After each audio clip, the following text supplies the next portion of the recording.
नमस्कार दोस्तों, भक्ति भारत चैनल में अब लोगों को स्वागत है। वीडियो अच्छा लगे तो चैनल को सब्सक्राइब करें, लाइक और शेयर ज़रूर करें। क्योंकि जाने अनजाने में हम खुद ही अपनी वो बातें दूसरों को बता देते हैं जो हमें हमेशा गुप्त रखनी चाहिए, और वही बातें जो जाने अनजाने में हम दूसरों को बता देते हैं वही हमारे दुख का कारण बन जाते हैं, वही हमारे घर परिवार के बर्बादी का कारण बन जाता है। और फिर बाद में हमें यह सोचकर पछतावा होता है कि मुझे ये बातें किसी को नहीं बतानी चाहिए थी, मैंने जाने अनजाने में मूर्खतावश बहुत बड़ी गलती कर दी। दोस्तों, इसलिए आज हम आपको एक ऐसी कथा सुनाने वाले हैं जिसे सुनने के बाद आपको 8 ऐसी बातें पता चलेगी जो जीवन में कभी किसी को नहीं बतानी चाहिए। दोस्तों, और मैं आपको बता दूं कि इन 8 बातों के अलावा अगर आपको लगे कि कोई और भी बातें हैं जो मुझे बताना चाहिए तो आप वो बातें कमेंट में जरूर लिखें। दोस्तों, आगे बढ़े और आप इस ज्ञानवर्धक कहानी में खो जाए उससे पहले यदि आप भगवान श्री कृष्ण को सच्चे मन से चाहते हैं तो कमेंट में जय श्री कृष्ण जरूर लिखे और साथ ही इस चैनल को सब्सक्राइब अवश्य कर ले। और हाँ, इस वीडियो को पूरा अंत तक जरूर देखें, वरना आपको जिंदगी भर पछताना पड़ेगा। ये मैं नहीं कह रहा हूं, इस वीडियो को देखने के बाद आप खुद ही समझ जाओगे। दोस्तों, एक समय की बात है, एक गांव में रामलाल नामक एक व्यक्ति रहता था। वह व्यक्ति बहुत ही गरीब था, इतना गरीब कि उसको 2 वक्त की खाना भी बड़ी मुश्किल से नसीब होती थी। वह काम की तलाश में पूरे दिन इधर उधर भटकता रहता, पर उसे कोई काम नहीं मिल रहा था। दोस्तों, फिर एक दिन उसने अपनी पत्नी से कहा कि मैं जिस जगह भी काम मांगने के लिए जाता हूं तो हर कोई मुझे यह कहकर काम नहीं देता कि हमारे यहां काम की जरूरत नहीं है। मैं काम की तलाश कर करके थक चुका हूं। मुझे समझ नहीं आता कि मैं तुम लोगों का पेट कैसे भरूंगा, अपने बच्चों को कैसे पालूंगा, और यह चिंता मुझे दिन रात खाए जा रही है। यह सुनकर उसकी पत्नी ने कुछ सोचकर कहा कि तुम एक आदमी के पास एक बार ही काम मांगने के लिए जाते हो, और जब वह काम नहीं देता तो तुम दोबारा उसके पास जाते तक नहीं। अगर तुम्हें उनसे काम लेना है तो तुम्हें हमदर्दी तो जतानी ही होगी। तुम्हें उनसे हमदर्दी हासिल करनी होगी, अपनी गरीबी दिखानी होगी, ताकि वह लोग तुम्हारी मजबूरी समझकर तुम्हें काम पर रख ले। इसलिए शर्म मत करो, उन्हें अपनी मजबूरी बताओ, अपनी गरीबी बताओ, और इसी उपाय से तुम काम कर सकते हो। यह बात रामलाल के मस्तिष्क में बैठ गया और अगले दिन काम मांगने के लिए वह एक सेठ के पास जा पहुंचा, जहां पर वह पिछले दिन काम मांगने के लिए गया था। लेकिन इस बार उसने हाथ जोड़कर उस सेठ से प्रार्थना की, उससे विनती की। वह बहुत गरीब है और उसे काम की बहुत आवश्यकता है। वह जो कुछ भी उसे देंगे उसमें संतुष्ट हो जाएगा, पर कृपा करके मुझे अपने यहां काम पर रख ले। उसकी यह हालत देखकर उस सेठ ने उसे अपने यहां काम पर रख लिया। वह रोज वहां पर काम करने जाने लगा, पर अंदर ही अंदर वह खुश तो था कि उसे काम तो मिला, लेकिन उसका वेतन दूसरे लोगों से कम मिलता था। वही काम जो दूसरे लोग कर रहे थे उन्हें ज्यादा वेतन मिल रहा था और इसे कम वेतन मिल रहा था। जब इस बारे में उसने अपने सेठ से कहा तो सेठ ने कहा कि देखो भाई, तुम्हें काम की जरूरत थी, मैंने तुम्हें काम दिया। मेरा धन्यवाद करने की बजाय तुम मुझसे शिकायत कर रहे हो, यह कैसी बात है साहब। यह सुनकर रामलाल वहीं पर चुप हो गया, क्योंकि बात कहीं ना कहीं सत्य थी। सेठ ने तो उसे उसकी मजबूरी के हिसाब से ही काम दिया था और इसीलिए वह उसे अपने अनुसार ही वेतन देता था। लेकिन धीरे धीरे उसने यह बात अपने सगे संबंधियों और अपने दोस्तों को भी बताना शुरू कर दिया कि उसका मालिक उसे कितना वेतन देता है। दोस्तों, समय बीतता गया और रामलाल पूरी लगन के साथ अपना काम करता रहा, लेकिन अब परिस्थितियां बदलने लगी थीं। सेठ अब रामलाल से दूसरे लोगों से ज्यादा काम लेता था और उनसे कम वेतन उसे देता था।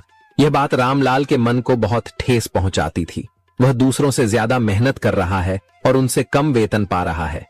इससे उसके आत्मसम्मान को बहुत गहरी चोट पहुंची। अब धीरे धीरे उसका मन अपने काम से हटने लगा, उसका मन काम में लगता ही नहीं था। दोस्तों, जाहिर सी बात है कि ऐसी जगह किसका मन लगेगा जहां आदमी को अपने आत्मसम्मान के साथ समझौता करना पड़े। इसीलिए जल्दी ही रामलाल ने अपना काम छोड़ दिया और वह घर पर आकर खाली बैठ गया।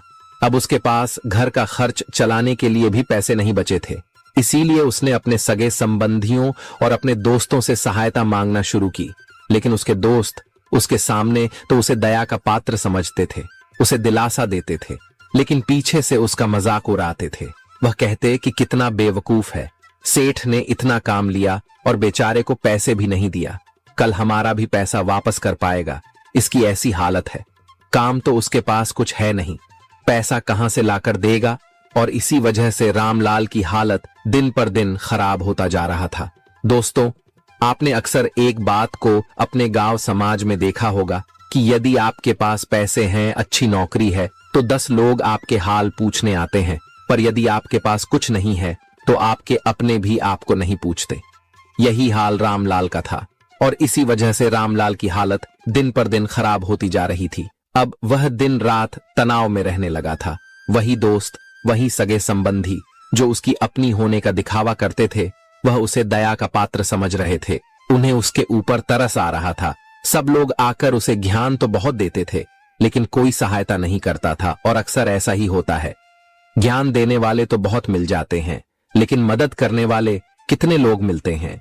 दोस्तों, फिर एक दिन रामलाल को पता चला कि पास के गांव में एक साधु महात्मा आया हुआ है जो बहुत ही ज्ञानी है। रामलाल इतना तनाव में था कि उसे कोई रास्ता नजर ही नहीं आ रहा था, इसीलिए जाने अनजाने वह उस साधु के पास पहुंच जाता है। वहां पहुंचकर वह सीधे उनके पैरों में गिरकर रोने लग जाता है। वह रोते रोते उन्हें अपनी सारी स्थिति बताता है। उसे बताता है कि किस तरह उसके सेठ ने उसका फायदा उठाया और उसके सगे संबंधी उसके साथ कैसा व्यवहार रखते हैं। सारी बातें सुनकर साधु ने उसे चुप करते हुए कहा कि यह सारी समस्याएं तुम्हारी बुद्धिहीनता, तुम्हारी मूर्खता के कारण उत्पन्न हुई है। अगर तुम्हारे अंदर विवेक होता तो इनमें से एक भी समस्या तुम्हारा चित्र को दुखी नहीं कर सकती थी, लेकिन तुमने अपने अभिव्यक्ति के कारण, अपनी मूर्खता के कारण खुद ही अपने रास्ते में कांटे बिछा दिया। पर उदास मत हो, आज मैं तुम्हें 8 बातें बता रहा हूं जो भूलकर भी किसी को मत बताना, और इन बातों का अनुसरण करते हुए तुम बाहर से मिलने वाले दुखों को तो दूर कर ही सकते हो जो बेवजह दुनिया की वजह से तुम्हारे अंदर पनपते हैं। साथ ही एक हंसी खुशी जिंदगी भी जी सकते हो। तो सुनो, मेरा पहला बात जो किसी को नहीं बतानी चाहिए वह है अपनी मजबूरी है। अपनी मजबूरी का दिखावा करके दूसरों का दया पात्र बनके उनकी सहायता लेने की गलती कभी मत करना। हो सकता है कि आज वह तुम्हारी मजबूरी देखकर तुम्हारी सहायता कर दे, लेकिन कल वह तुम्हारा फायदा उठाने से भी नहीं झुकेगा, और अगर फायदा भी नहीं उठाया तो दूसरों के सामने तुम्हारा मजाक बनाने में वह आदमी कभी नहीं झुकेगा। इसीलिए कभी भी अपनी मजबूरी का दिखावा मत करो। अगर घर में 2 रोटी है, भले ही सूखी रोटी है, तो वही खाकर सो जाओ, लेकिन दूसरों को इसके बारे में भनक तक नहीं लगनी चाहिए। जरा आप खुद सोचो, मजबूरी बताने का क्या प्रयोजन होता है।